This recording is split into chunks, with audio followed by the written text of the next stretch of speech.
আজ থেকে মাত্র 10 দিন আগে গত 25শে জুন আভ্যন্তরীণ জরুরি অবস্থা জারির 50 বছর পূর্তি উপলক্ষে ভারতীয় জনতা পার্টি এবং তাদের পরিচালিত সরকার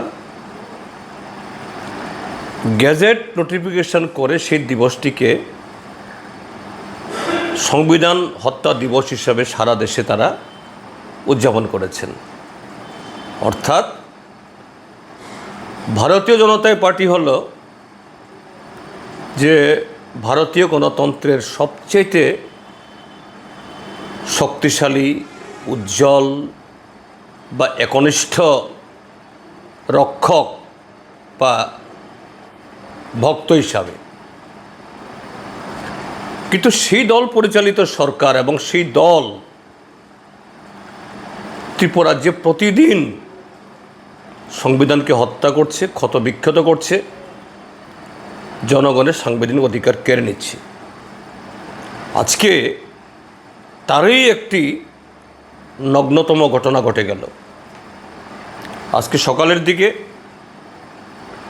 বনমালীপুর কেন্দ্র থেকে নির্বাচিত বিধায়ক কংগ্রেস দলের, যিনি বর্তমান ত্রিপুরা বিধানসভার অন্যতম একজন প্রবীণ বিধায়ক, বহুবার নির্বাচিত হয়ে সেই কেন্দ্র থেকে প্রতিনিধিত্ব করেছেন, কংগ্রেস দলের তরফ থেকে একটা ওয়ার্ড সভা করতে গেছেন। সেই ওয়ার্ড সভা বন্ডল করার জন্য বিজেপির লোক, এবং বলা হচ্ছে বিজেপির বর্তমান রাজ্য সভাপতি, রাজ্যসভার সাংসদ রাজীব ভট্টাচার্য মহোদয়ের অনুচররা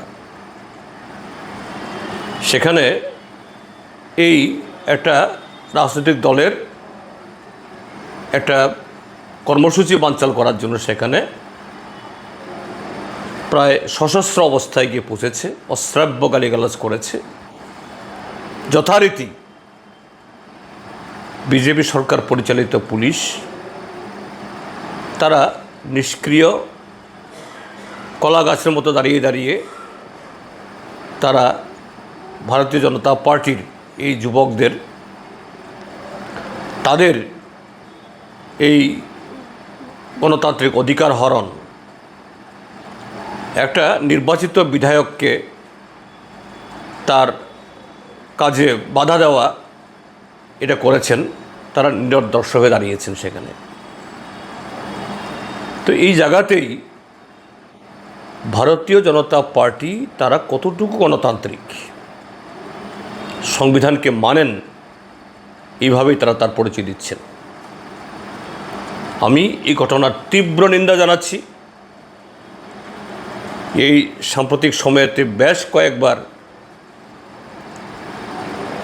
রাজ্যের মুখ্যমন্ত্রীর উদ্দেশ্যে কথা বলেছি, চিঠিও দিয়েছি বিভিন্ন ঘটনা উল্লেখ করে। আমি তাকে বলবো, আপনি হাল ধরুন।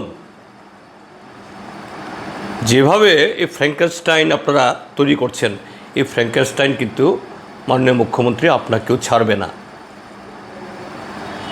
শুরুতে হয়তো অন্যের মাথা রক্তাক্ত হবে, অন্যের শরীর থেকে রক্ত ঝরবে, কিন্তু শেষ পর্যায়ে তাদের হাতে আক্রান্ত হবেন, লাঞ্ছিত হবেন আপনি এবং আপনার সরকার। সময় থাকতে হাল ধরুন, নতুবা এরপরে সময়ই পাবেন না। কাজেই সারা ত্রিপুরাজ্যের গণতান্ত্রিক মানুষকে এই জাতীয় বর্বরোচিত কার্যকলাপের বিরুদ্ধে সোচ্চার হওয়ার জন্য আহ্বান জানাচ্ছি। আমি মাননীয় গোপাল রায় মহোদয়ের সাথে কথা বলেছি, তাকে বলেছি আপনার সাথে আমাদের দল ভিন্ন হতে পারে, কিন্তু গণতন্ত্র সুরক্ষায় নাগরিকের অধিকার এটাকে অটুট রাখার ক্ষেত্রেতে আমাদের সমস্যার কথা বলতে হবে। ভোট যখন আসবে তখন কে কোন দিকে ভোট দেবে, কি হবে, এটা অন্য বিষয়। কিন্তু গণতন্ত্র না থাকলে সে ভোটের মাহাত্ম্য কী থাকবে? ভারতীয় জনতা পার্টির হাতে আজকে গণতন্ত্র বিপন্ন। এ রাজ্যকে তারা একটা ল্যাবরেটরিতে পরিণত করেছে গণতন্ত্র হত্যার নানা ধরনের পরীক্ষা নিরীক্ষা করে। এটাকে যে কোনো মূল্যে রুখতে হবে, রুখতেই হবে।